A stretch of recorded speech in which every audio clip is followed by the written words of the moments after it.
कृष्णा कृष्णा हरे हरे, हरे राम राम राम राम हरे हरे,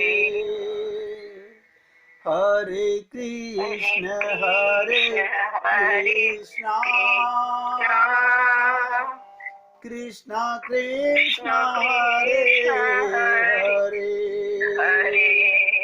हरे राम राम राम हरे हरे, हरे कृष्ण कृष्णा कृष्णा कृष्णा हरे हरे, हरे राम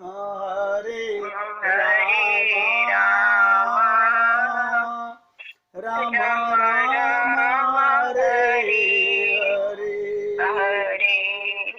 ध्यान दीजिएगा, हम लोग बहुत ध्यान से सुनिएगा। हमारे सामने एक भोजन की थाली परोसी जाए, उसमें 56 व्यंजन पुरस्कार दिए जाएं। अब भूख लगी है तो आप खाएंगे, अगर भूख नहीं है तो कौन खाएगा? सामने रखा है, खाओ ना। आप क्या कहेंगे? नहीं नहीं, हमें नहीं खाना, हमें भूख ही नहीं है। ध्यान दीजिएगा, हमारे सामने भोजन परोसा हुआ है। सीतारामाचार्य जी ने इस देह में हरि मिलत हैं। भगवत प्राप्ति तो सबको है, सदा है। वो जो मैंने कहा रियलाइज नहीं होता। काश हम लोग इस चीज को रियलाइज कर ले। आप देखिए, बहुत से लोग कहते हैं ना कि अरे मेरी माला नहीं मिल रही, माला गले में पड़ी हुई है, हम अलमारियां खोज रहे हैं। किसी ने कहा क्या ढूंढ रहे हो इतनी देर से? बोले कंठी खो गई हमारी। बोले कंठी तो आपके गले में पड़ी हुई है। अरे गले में है, कुछ दिखाई तो पड़ी नहीं। अब आप बताइए, आंख से जो गले में कंठी है वो भ्रम हो गया, और फिर गले में कंठी को देखते ही आंख को सिर झुका लिया।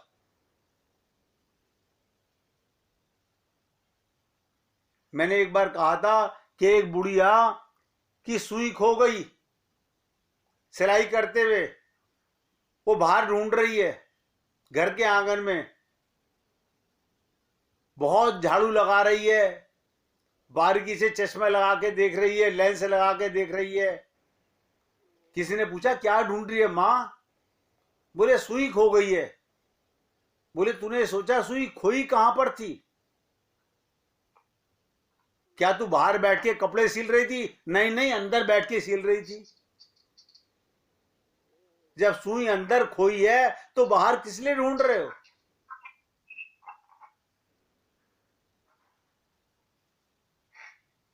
इसी को कहा गया आनंद सिंधु मध्य तब वासा, बिनु जाने कत मरसी पियासा।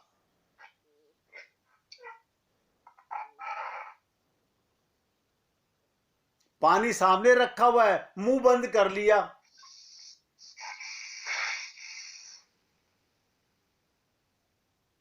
कि मुंह के अंदर पानी जाने ना पावे। और भगवान से प्रार्थना कर रहे हैं कि प्रभु भगवत प्राप्ति कैसे होगी?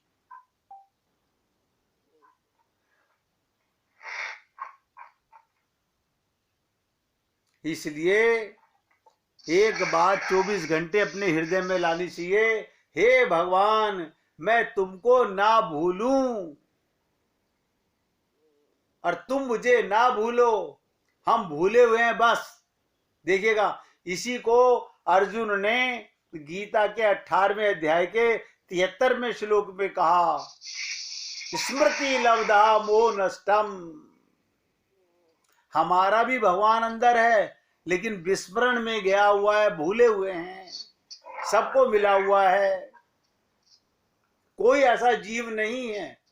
लेकिन आप और हम लोग ये छोटी सी भूल अगर अपनी सुधार लें, इसी को कहा गया नित्य प्राप्त परमात्मा की प्राप्ति का रियलाइज, अनुभूति करो।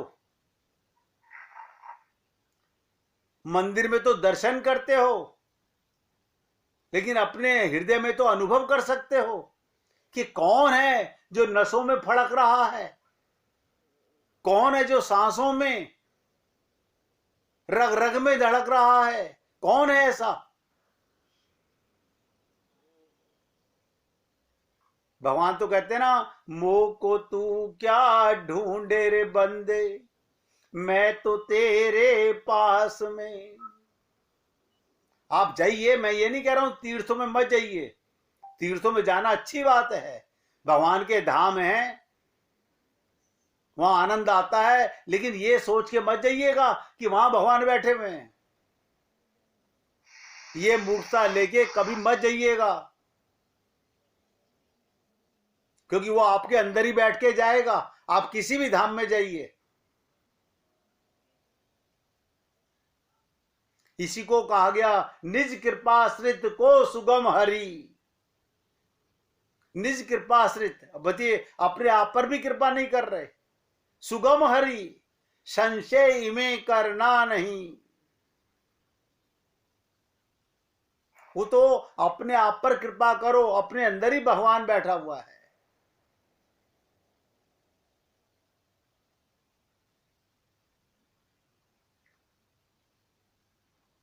ये जीव अनादिकाल से, एक एक शब्द पे ध्यान दीजिएगा, अनादिकाल से बहिर्मुख है। हमने कल भी निवेदन किया था, दो शब्द, बहिर्मुख और अंतर्मुख, बस अंतर्मुखी होना है। बहिर्मुखता ही कारण है, यही माया का बंधन है।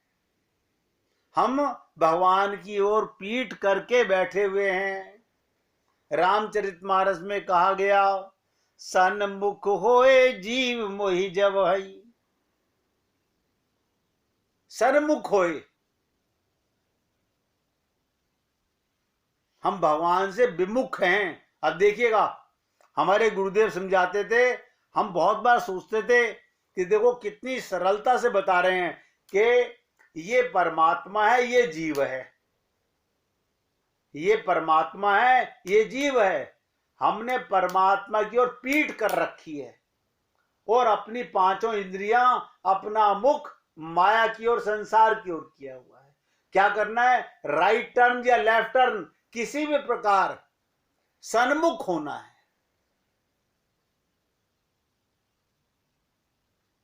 संत महात्मा तो अपना हृदय चीर के रख देते हैं हम लोगों को बताने के लिए। हम भगवान की ओर पीठ किए हुए हैं, बस सन्मुख हो जाए, हमारा काम बन जाएगा। भगवान को छोड़कर बाकी सब, हम सबको अपनाने को तैयार हैं। कभी सोचते नहीं जो परम हितैषी है,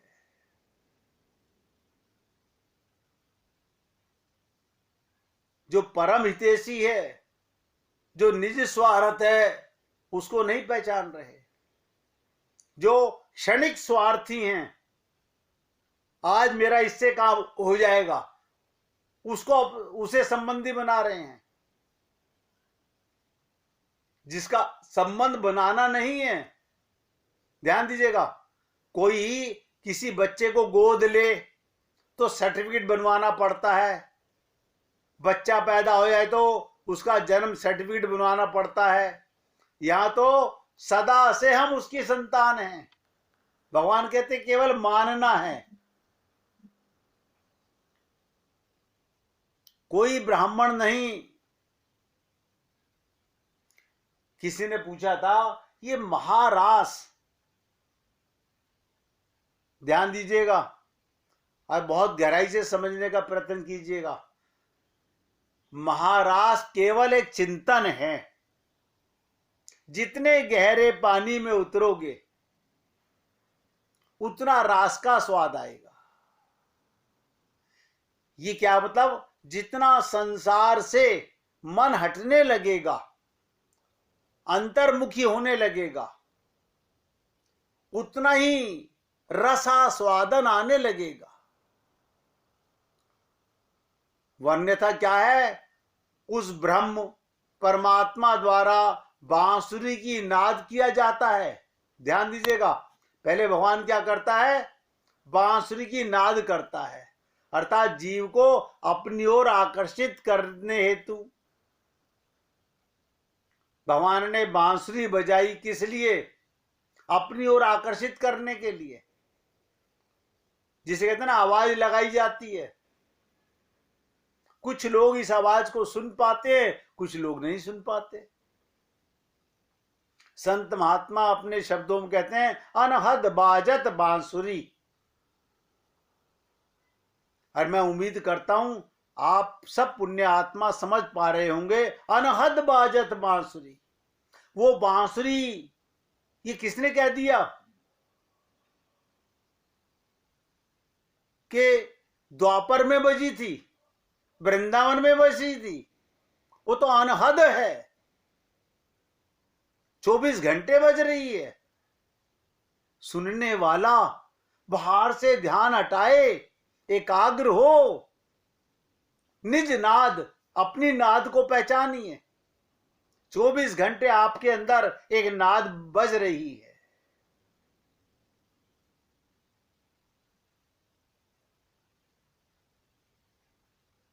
भगवान तो अंदर बुला रहा है, बांसुरी बजा रहा है, लेकिन अब हमें टाइम कहां है?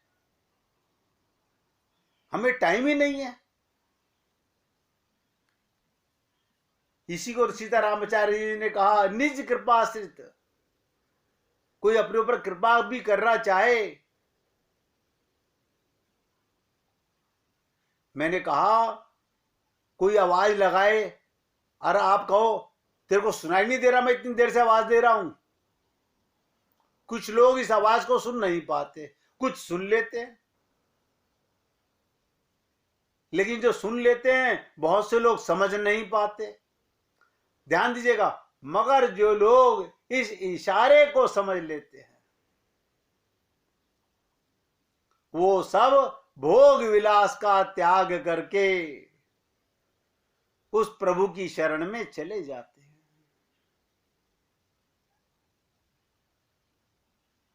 जब जीव द्वारा पूर्ण निष्ठा और समर्पण के साथ, निष्ठा भी पूर्ण हो, समर्पण भी पूर्ण हो, तो लौ लगने लगती है। शुरू शुरू में लगानी पड़ती है, उसके बाद लगने लगती है, फिर खुली आंखों से भी वो नाद सुनने लगती है। भगवान की शरण ग्रहण होने लगती है। तब भगवान अपना वो ब्रह्म रस, ध्यान से सुनो, दिव्य रस उन शरणागत जीवों को मुक्त हाथों से लुटाता है और उस अलौकिक ब्रह्म रस का आस्वादन करा के निहाल किया जाता है। लोग कहते हैं भगवान को देखें, अरे वो दिख रहा है, बोले हमें नजर नहीं आ रहा। भाई यही अंतर है, एक कह रहा मुझे दिख रहा है, एक कह रहा मुझे नजर नहीं आ रहा। गोपियों के पास, ध्यान से सुनिएगा, आप और हम लोग उद्धव जैसे ज्ञानी नहीं हैं। हम लोग उद्धव जैसे ज्ञानी नहीं हैं। उद्धव द्वापर में सबसे बड़ा ज्ञानी था, बृहस्पति का शिष्य था, सारे वेद शास्त्रों पुराणों का ज्ञाता था। बस एक कमी थी, प्रेम का पाठ नहीं पढ़ा हुआ था। और ज्ञानी हमेशा ज्ञान के कटोरे में ही समझना चाहता है। भगवान श्री कृष्ण ने क्या कहा उद्धव से कि उद्धव ब्रज में जा, गोपियों को ज्ञान दे आ। वो क्या समझेगा कि मैं ज्ञानी हूं तभी मुझे भेज रहे हैं, क्योंकि गोपियां मूर्ख हैं, वो अंगूठा टेक हैं, वो गंवार हैं, वो अनपढ़ हैं। भगवान मुझे भेज रहे हैं कृपा करने के लिए। कोई भी बोलेगा वो यही समझेगा। उद्धव की बात नहीं, यहां पर हम लोगों को भी कोई कहा जाए अरे वो अनपढ़ है, थोड़ा उसे पढ़ा, तो आप भी हम क्या समझेंगे? हम भी कहेंगे देखा हमारे को पढ़ाने भेज रहे हैं। इतनी सी बात भगवान ने कही कि उद्धव ब्रज में गोपियों को ज्ञान दे आ। और वो गया भी उछलता हुआ, भगवान के रथ पर बैठकर, भगवान के वस्त्र पहनकर, अहंकार में, अहम में कि मैं ज्ञान देने जा रहा हूं।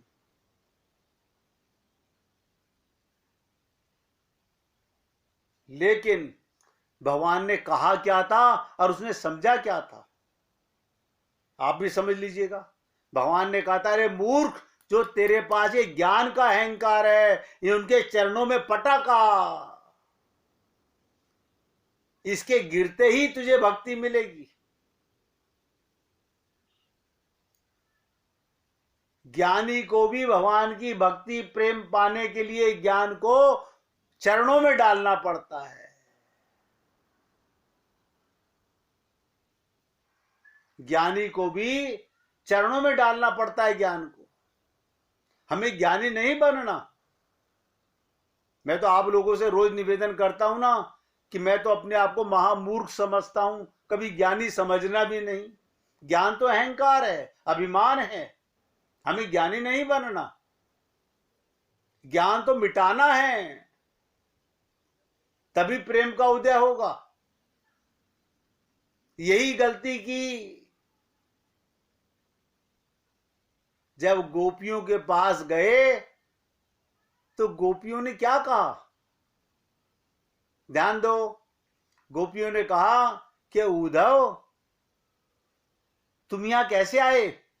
बोले कृष्ण ने भेजा है। बोले कृष्ण ने भेजा है? कहां से भेजा है? मथुरा से। किसके लिए? तुम्हें ज्ञान देने के लिए। तो गोपियां समझ गई ये मूर्ख आ गया। ध्यान दीजिएगा, ये मूर्ख आ गया। क्या कहा उन्होंने?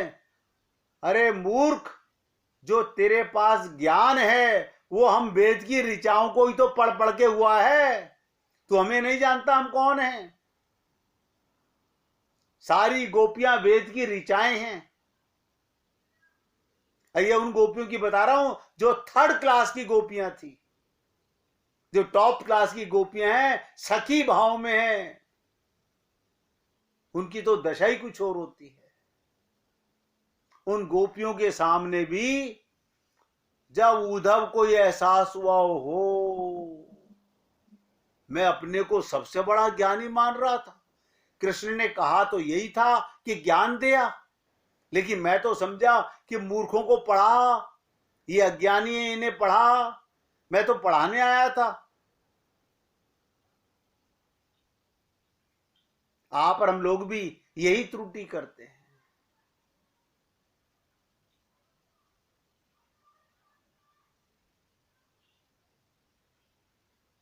जब तक जीव, ध्यान से सुनो,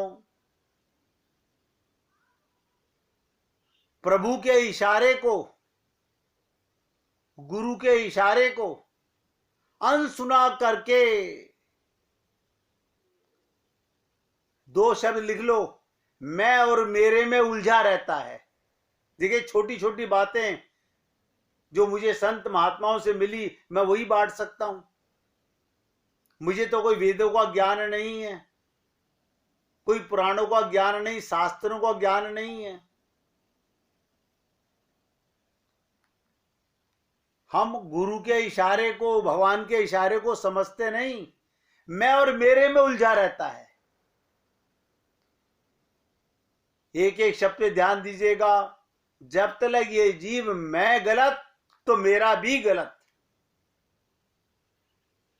इस मैं और मेरे में उलझा रहेगा, तब तक ही वो हैरान और परेशान रहता है। हमें दुख कोई देता नहीं, दुखों की फैक्ट्रियां हमने स्वयं लगा रखी हैं। आ बैल मुझे मार। और आप और हम लोग रोज सुबह मंदिर में बैठ के हनुमान चालीसा का पाठ कर लेते हैं, गायत्री का पाठ कर लेते हैं, शिव चालीसा, दुर्गा चालीसा, न जाने कितनी चालीसा का पाठ कर लेते हैं।